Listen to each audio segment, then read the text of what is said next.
Great. How you doing? This is Cody Horton. I want to congratulate you on joining us here for this webinar.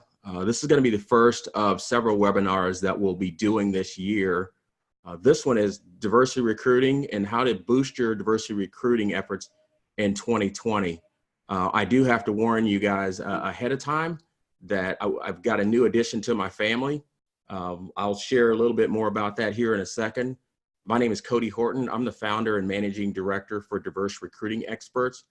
We help our clients find candidates. We screen them. We make sure they're qualified, interested, and available, and we present those candidates to our employers. This is definitely not a sales call, but I wanted to share some information with you that might help you get your kickoff for the year for your diversity recruiting efforts and really boost the year and all the things you're going to be doing ahead. So I appreciate you joining, and we'll go ahead and get started.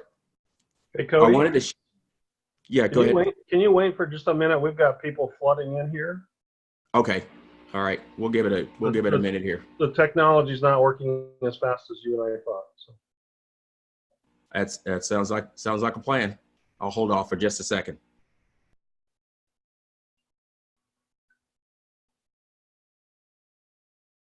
Okay, go ahead. Great. So welcome to the Diversity Recruiting and Boosting Your Diversity Recruiting for 2020 webinar. This is the first of several sessions that we're going to do this year. I'm Cody Horton, Managing Director for Diversity Recruiting Experts, and we help our clients find qualified, interested, and available candidates for their hiring efforts. And the one thing that we do is we include diversity as part of our sourcing efforts. I did want to share with you just a new family member. This is my family. That's me and my daughters and my wife. And our new addition is Brody. He's a 13-week-old Shih Tzu who's got lots of character and lots of energy. So you might hear a bark in the background, or at a minimum, some whining in the background. So I want to go ahead and apologize for that ahead of time. So here's a quote that I came across. It's never too late to give up your prejudices. And that's such a true statement. Today, you might hear in more modern language in your companies or in your corporate environment that we want to be aware of our bias and our implicit bias. But at the end of the day, it all comes down to making a choice, and it's never too late to change. So I wanted to share that with you to kind of set the context for what we're going to be talking about here. So what we're going to talk about today, and I'm not going to go into a lot of detail on it. We will have some questions and Q&A at the end of this session. The first thing you want to do with your diversity recruiting efforts is really start with success in mind. You want to start with what does the end look like, and we'll talk a little bit more in detail about that. You want to be able to select a champion for your diversity efforts. You want to be able to build a framework for success that will help you move your diversity recruiting efforts through the process and get clarity on what next steps look like for your organization. And then I'll share a little bit on tactics and tools. I'm just going to touch on that a little bit because we have several other sessions that go into much more detail and specific around how you use the tools and which tools are most productive for a lot of the people that we've talked to. So to start with success in mind, what is it? You want to put your mind you want to get in the mindset of, hey, what does success look like now? And what do you need to achieve to be able to get that success? And then put some milestones in. You always hear people talk about having SMART goals and metrics, but you want to be able to define what success looks like and come up with some things, your own measurements of what success looks like for your organization or for you personally. You can't always take this cookie cutter approach where you're going to take every metric that you use in the recruiting world or metrics that some other company might be using It really needs to be tailored to your organization. So if you can do anything, take that time and really visualize what success is going to look like for you from a diversity perspective. This is probably the most important step in this process of boosting your recruiting efforts. The key is to find someone who actually believes in diversity beyond the business case for diversity. You certainly are going to hear lots of conversations, and if you read anything on the internet or anything on social media, there's a lot of information about the business case for diversity and how much more diverse teams are than non-diverse teams. You're also going to hear a lot about inclusion, belonging, and making sure that your workplace is a place where everyone could be themselves. I'm not going to spend a lot of time talking about that.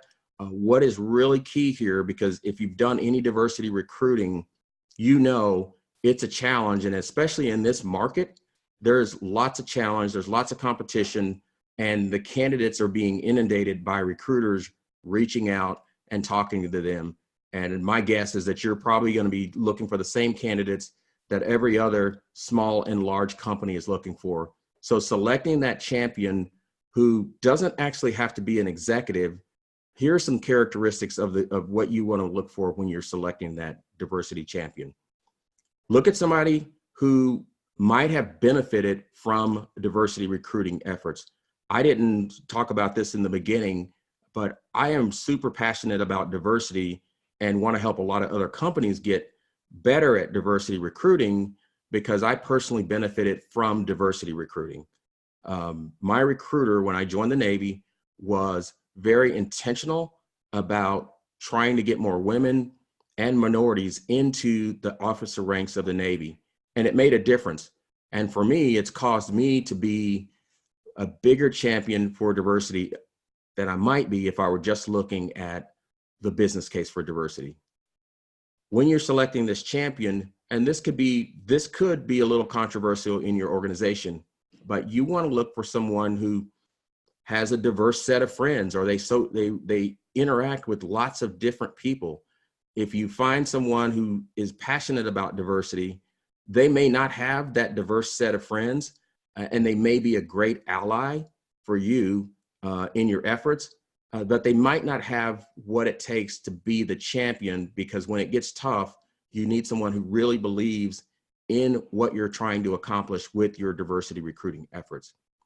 You want to have someone who's going to be able to be a relationship builder. One of the keys to getting diverse talent to engage in any talent is relationships. So being able to go out and naturally form those relationships and spend time with the people you're trying to recruit, that's a key. So you want the champion to have that attribute. Somebody who's engaging and driven and focused, who can take and handle problems, who can come up with ideas. All those things are going to be things that are going to make your efforts take off much quicker than they would if you were just kind of working from a playbook. The other thing about the diversity recruiting section, there are two pieces to diversity. There's the cultural work that happens internal to a company where you're trying to make sure that it's an inclusive environment. People can be who they say they want to be. They can feel like they belong, and there's equity in the organization. All the things that go into building out a corporate culture that is inclusive and diverse. Those are all critical things. That's one side. That's the more programmatic initiatives, effort focused with the culture. The other side, and this is where I live, is on acquisition. How do you identify the talent? How do you go find the talent? And how do you get them engaged? And it's important to know how to recruit. So you need someone who understands the recruiting world, talent acquisition, the difficulty of finding talent, the difficulty of competing with other companies who are looking for that same rare talent. You want that person to have that recruiting background. So they may be a senior person or they may be more junior, but you're looking for those kind of characteristics in the person who's going to drive and lead a lot of these efforts. And you want someone with a wide range of experiences. A big part of working in this space and trying to recruit talent is overcoming some of the challenges and having insight and visibility into other things other than just recruiting for the roles that they're recruiting on. So if you can find someone who's got those characteristics, that's going to help boost your diversity recruiting efforts. And it's going to give you the passionate person behind working on your diversity efforts, because it's anyone who's done diversity recruiting knows this is a challenging space to be in. And it's much easier just to go put a person in a seat than it is to make sure that you're providing that diverse slate of talent. So one of the first things I want to talk about is just building a framework. There are multiple components to building this framework. I'm going to talk about 4. The reason you want to have a framework for your diversity recruiting efforts is because the content, as soon as you say, hey, we've got an initiative or we've got an effort to go increase diversity in any particular functional area, lots of people have lots of ideas. Anyone can write a strategy. So a lot of people are going to come up with all the ideas that you need for writing a strategy. And they're going to come up with lots of places that you can go, and schools and organizations that you can participate with, and relationships that you should be building. So you're going to get a number of ideas, but you need to have the ability to make decisions on which organizations you're going to work with. Because to be successful, you've got to take this as a step-by-step approach. Small wins over a longer period of time will help you achieve the success, because there's a lot of learning that's going to take place. And you don't want to just, stymie someone's enthusiasm. So you need a way of kind of prioritizing and letting people know, hey, this is what we look for when we're looking for an organization or a school to participate in. So here are some of the criteria that you might select. This is going to be tailored to your organization. These are not the ones that everyone should do. This isn't a cookie cutter, but this gives you a framework that you can put content in. So here are some examples. Your criteria may say, hey, we are going to have 3 to 5 criteria that we use to decide which candidates we're going to include, which criteria we're going to use to make a decision on who we're going to engage with. So here's the thing. Branding and credibility is one that a lot of organizations will use as criteria. So if you say we're going to interact with this organization, and if we interact with them, we have to have the opportunity to show our brand and to show our credibility as an employer. Maybe hiring and recruiting is another criteria that you're going to use to decide whether or not you're going to participate with that organization. So if the organization doesn't have a component that allows you to hire or recruit talent, it might not be the organization. Professional development may be another thing that you're looking at if you want your workforce to have the opportunity to get professional development while they are participating with this organization. And then another one, you may want to showcase your social responsibility or your corporate responsibility so that the candidates understand more about your organization. So when you're trying to decide which way to go, 3 to 5 of these, I wouldn't make a huge list, but having this 3 to 5 criteria that you use to decide why would we engage this organization, so that when you get the list of 100 different places that you should go, you've got a way to decide, okay, it makes sense to go that they meet 3 or 5 of our criteria, or they meet all 5, or they meet 2. You'll have to decide with your organization. The other thing that you'll want to do as part of this framework is just create the approach that you're going to take. My recommendation is you take a multi-touch approach. A lot of times organizations will get the list of, here are some diversity groups that we want to participate with. They will go to the national conference. So let's take an organization that's well known, National Black MBA Association. A lot of organizations will say, hey, we're going to go to the national conference for the National Black MBA Association. Well, when you get there, you realize that the candidates aren't interacting with you as much. They don't know your brand, and they're not engaged in a way that you might have hoped. It's because you jumped a couple of steps and went straight to the national event. And then you walk away thinking, hey, we didn't get what we were looking for out of that organization. To be more effective and to have more impact, what you want to do is take this multi-touch approach so that they know you when you get to the national event. So there are local chapters for National Black MBA. Get some people from your organization to engage with that organization locally, learn a little bit about the organization, share more about your organization, so that by the time you get to the next step, the regional organization, they know a little bit more about you. You're going to learn more at the regional organization. And then when you get to the national conference or the national event, they're going to know more about you. You're going to know more about their relations, about their organization. And it's all about building those relationships. Now, some of the organizations have international chapters, and you can certainly get involved in that. But today, local, regional, and national are the three places that I would engage to have this multi-touch approach as part of your framework.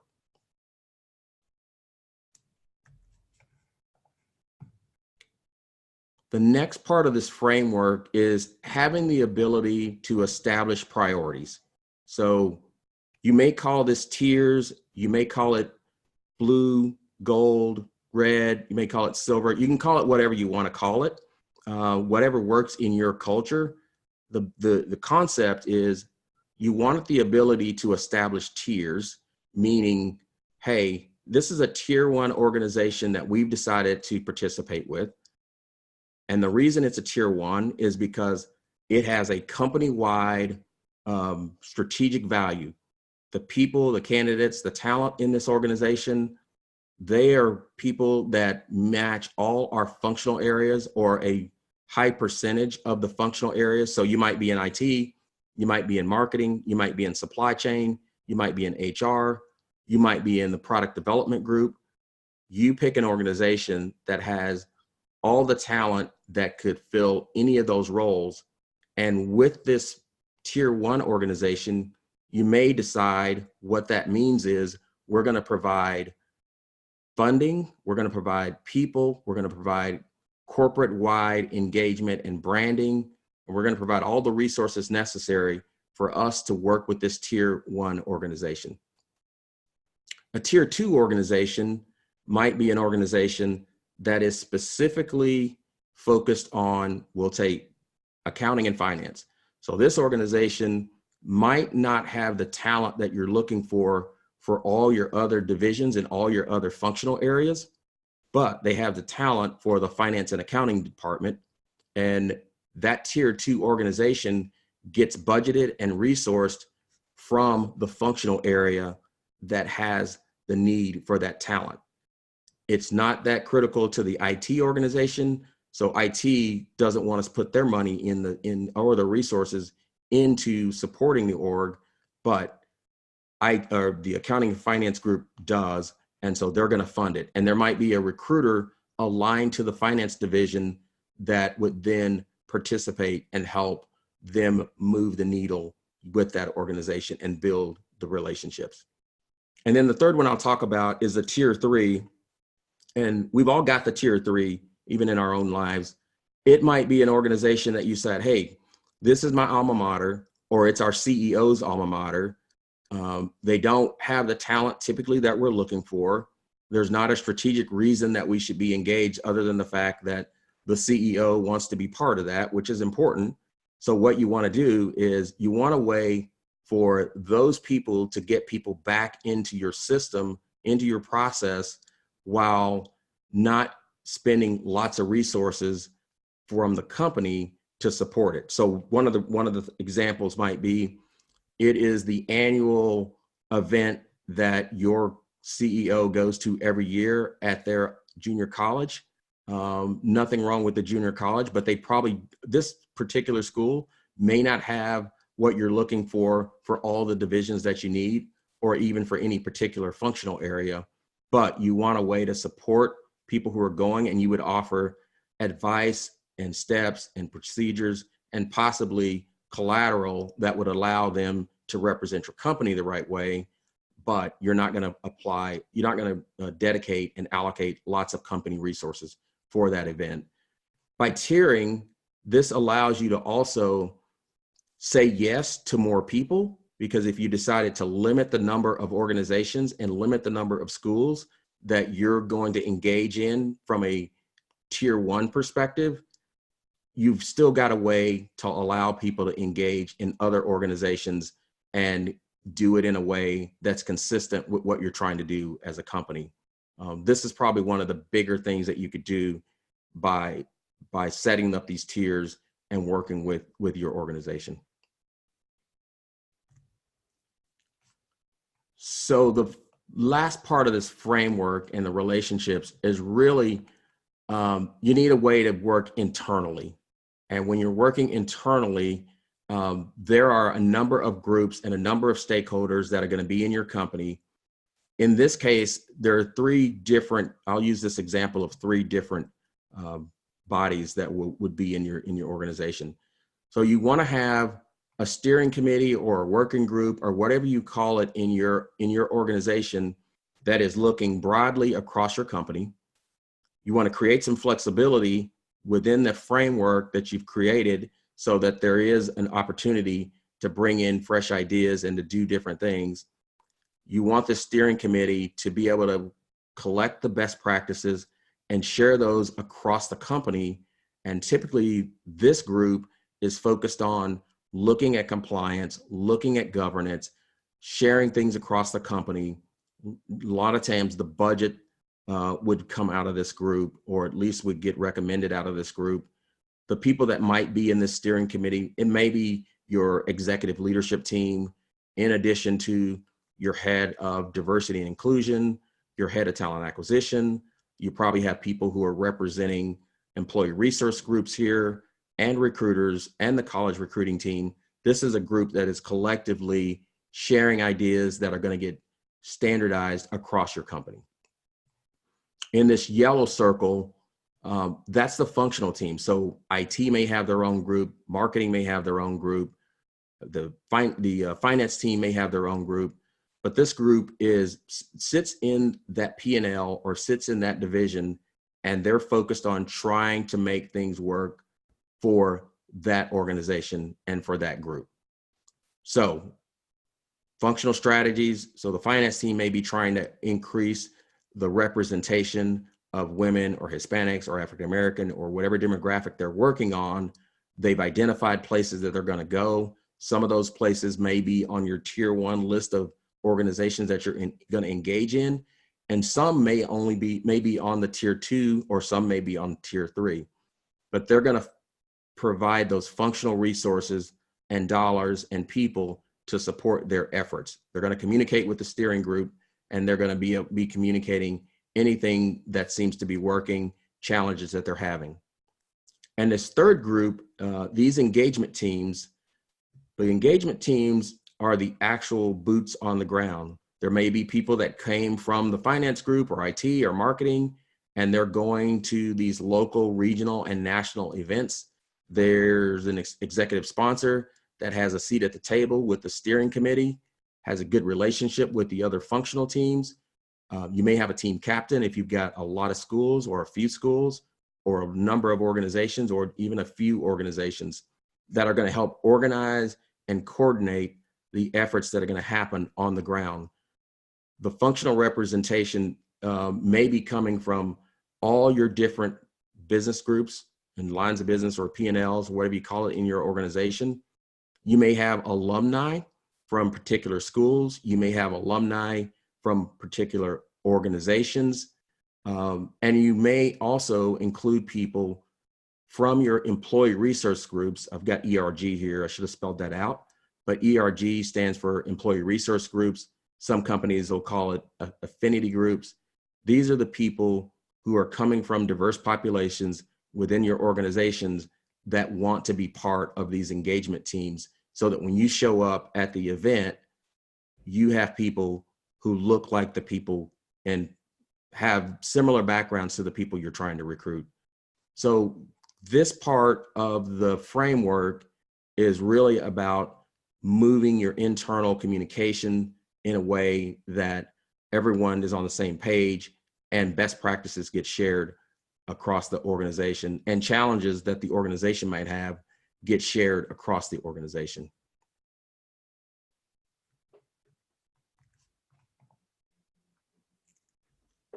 So I'm not going to dive deep into the tools. We're going to have a follow-up session with more information on tools, but I did want to highlight some of the tools that you could use, and I'll show a couple of these. If we have time, I can certainly do a demonstration on how to use some of these tools. But there's another session that specifically goes into diversity sourcing and the hands-on tactical, how do you find people?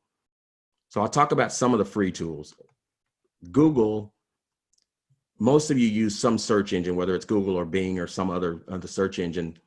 Google has a thing called natural language search, meaning you can put in terms that allow you to look for people in a way that content might be written, in a way that people may talk.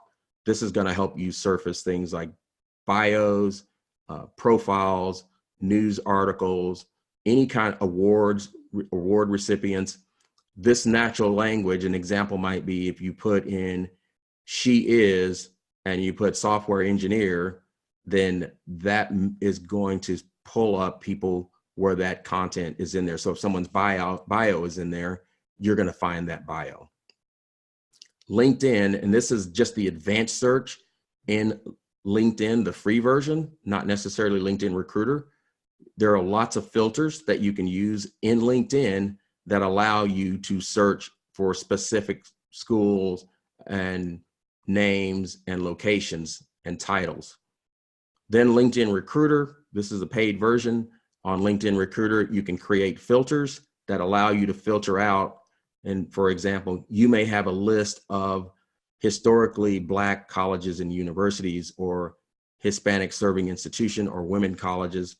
You can filter using those Google filter or LinkedIn filters on specific schools and locations, and you can do that in a bulk way. Then there's a Google custom search engine.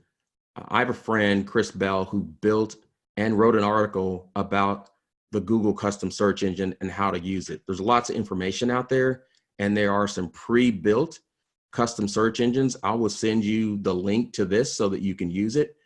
But this custom search engine is already set up in a way that it's going to look for talent from HBCUs, which is historically Black colleges and universities, HSIs, Hispanic serving institution, women institutions, lots of other institutions that you'll be able to access and do searches on for a variety of different roles with these Google custom search engines. You can also build your own. There's some information on YouTube about building it. It's not that difficult to build one, but if there are some of these are already built and they're tried and true, and this is just a free resource that you can use. So let me talk about some of the paid options. There's a product called HireTool, which is an AI sourcing platform. It allows you to filter on diverse talent, and you could set the AI to start looking for roles and finding people. HireTool is a great option to give you more lift with your just the volume of sourcing on the specific roles that you're looking for, and you can filter on diverse talent. One of the things that I want to talk about is a product called TalVista. Part of the effort to get diverse talent more interested in your roles is to work on the job descriptions that you have, making them more gender neutral, making them more inclusive.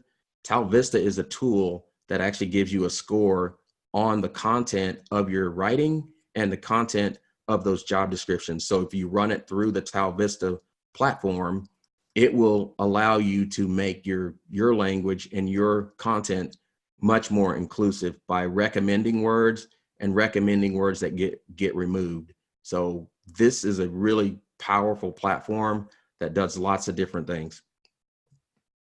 Seek Out is another tool, very much like HireTool. It will allow you to go out and do automated searching using AI. It'll filter on diversity. And this is not everything. There are a lot of other tools that do this.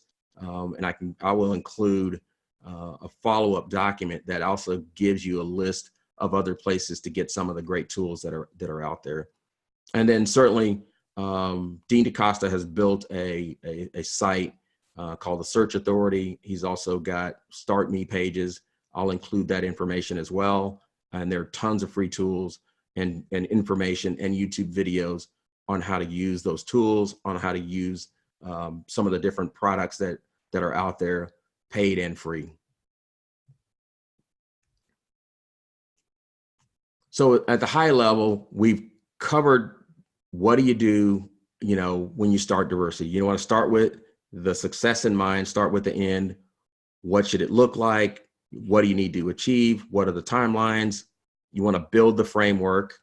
You want to make sure that you find a champion who really does get diversity and cares a lot about it. You want to empower that person to do that work. You want to get clarity on what your next steps might be in that process. And this is all early in the year, so that the rest of the year is about operationalizing the things that you plan to do. Because building the strategy is not the hardest part. The hardest part is operationalizing the strategy and dealing with the environment that you have in place and any challenge that you have. So one of the things I want to do is I want to take a sec and take a few questions, and then I want to share a couple of things that will help you really kind of pull it all together. But I wanted to hold just a second and get a few questions. Yeah, Cody, so we have a question from George. Who should I contact about diversity in my organization? There is a link you can contact me directly. I'm happy to chat with you. We've got a calendar link that will be provided, or it should have been provided in the webinar. And we'll get your name and be able to reach out and schedule a time. I've got time set aside to talk to everyone who can't join this webinar and to go into a little bit more detail. I know we've covered it high level.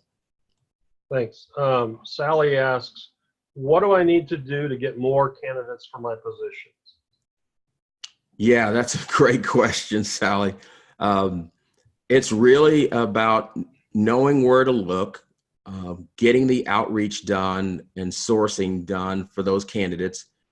We look at diversity very broadly, and then you narrow down to some of the pools and the demographics of where the talent sits, and using some of the tools that I've talked about. There's certainly lots more, but I'm happy to spend some time with you and share more about some of the tips and tricks that allow you to get more candidates. Because one of the challenges today is most of the candidates are in plain sight. The challenge is getting the candidates to engage, and we've got some approaches that we can share with you on how you get that candidate engaged using some automation and other tools. And just a quick reminder to those that are joining us, please type any questions that you have into the chat area, and we'll get them answered. I have a few more questions, Cody. Question from Juan. Should we post on diversity job sites, or does that even work anymore? Yeah, Juan, I would definitely say you want to post the jobs in places that the candidates might be in. So posting on a number of diversity job sites definitely is one way to get more exposure.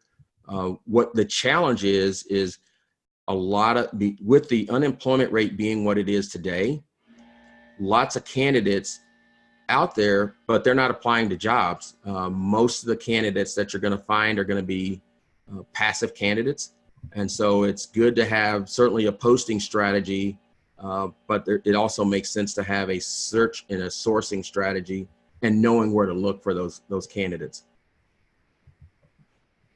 All right, got a question from Sam. What's the one diversity event every large organization should participate in every year? Wow.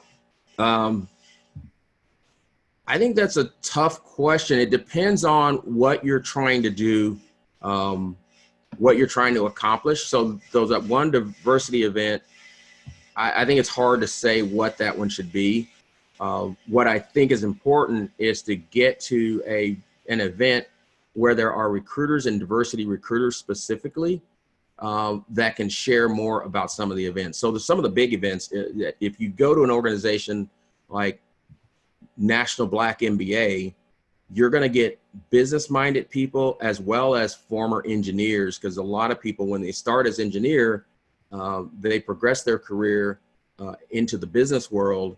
And so that's an example of an event. I can also provide a list of a number of organizations that have events, so that you can decide what organization makes sense and what event makes sense. Sue asks, so what diversity organization should we engage with, or where can we look for a list of those organizations?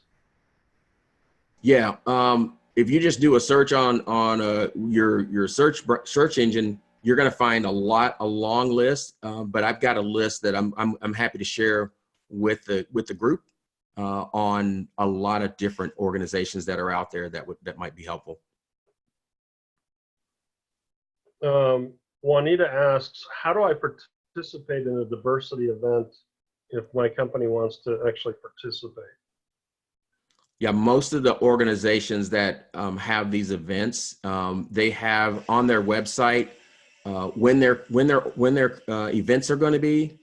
They also have information on if you want to be a sponsor or if you're just looking to be an attendee. They have information there. Some of the events are pricey. One of the tricks that you could use is if you are interested in engaging with one of those organizations, is certainly go build a relationship, but you can also look for members of that organization and ask questions of them of why they participate in the organization, how they feel about it, what's been the benefit of being part of that. But most of the organizations have instructions on their website on how to participate. George asks another question. How does your company work with customers to help them with diversity? Yeah, what we do is we actually work as an extension of the recruiting team. So our goal is to help the recruiting team be most successful. And the work that we do specifically is around sourcing and screening candidates. So we go out, we find the candidates, we include diversity as part of our slate. If we need to focus on a specific demographic that the client is looking for or they're trying to solve for, we put more energy into that demographic for them. We qualify the candidate, we screen them, and we present them to the client. In addition, we give the client all the candidate profiles so that even if they're not hiring today, they can keep the profiles so that when they are hiring, they've already got that data. Great. Sherry asks, do you recruit only for diverse candidates? You know, we really broadly. We recruit. We're a sourcing organization, so we're going to source a broad number of candidates. We just make diversity sourcing part of our normal workflow, and so we're going to look broadly at the talent pool for the organization. So you remember I said start with the end in mind. So starting with the end in mind may be, here's an example. A company says, we need to hire more software developers who are Python developers.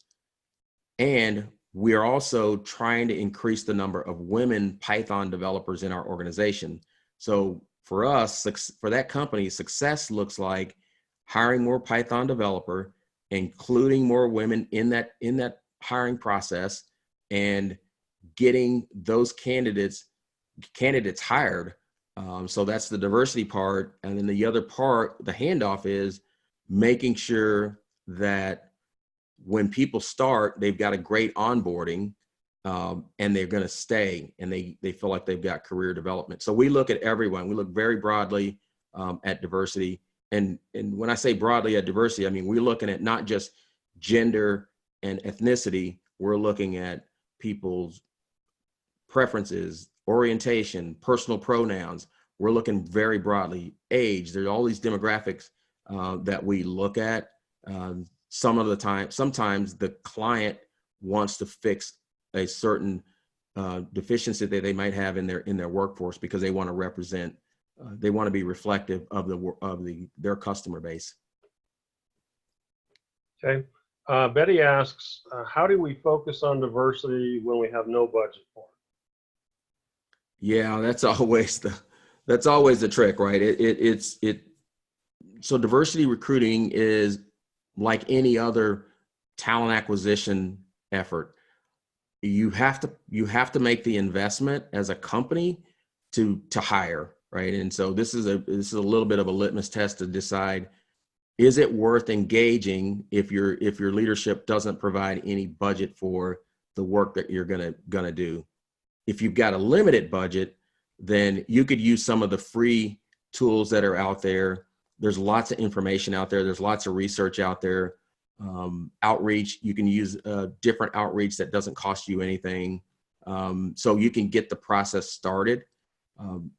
I would say to challenge, though, if there's no budget allocated for any of it, then I would challenge the leadership on how important it is. Because if it's worth investing, if it's worth doing, it's worth making the investment in. And so I can certainly give you information that might help you answer some of the questions that you may get around budgeting and how you prioritize.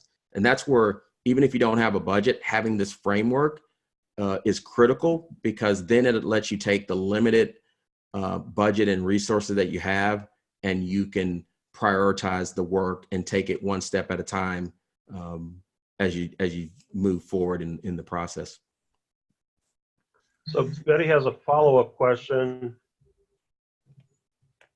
and her follow-up question is, can she set an appointment with you and have this conversation, maybe help direct her?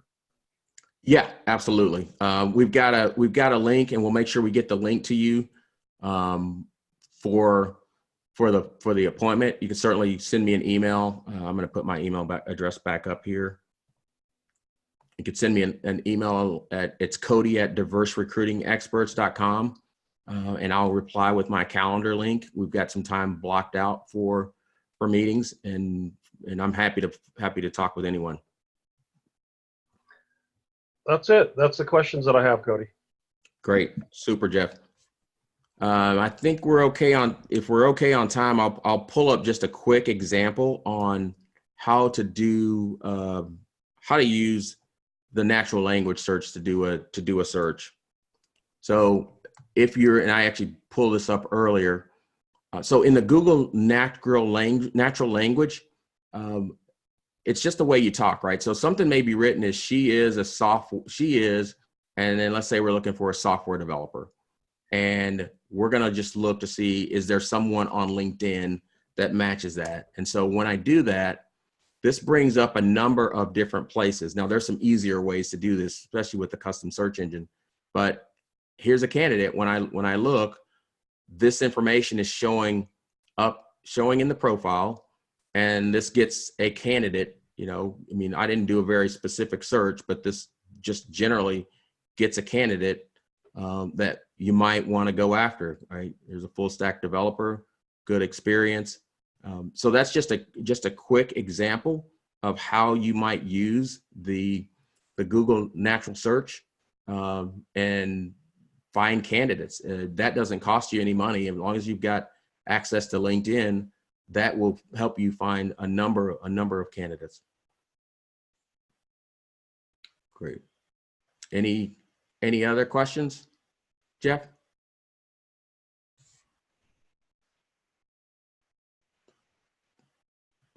I don't see any other questions.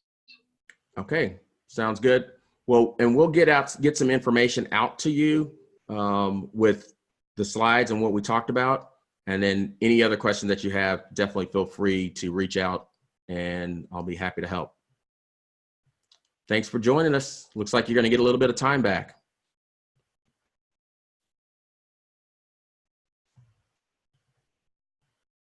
Take care.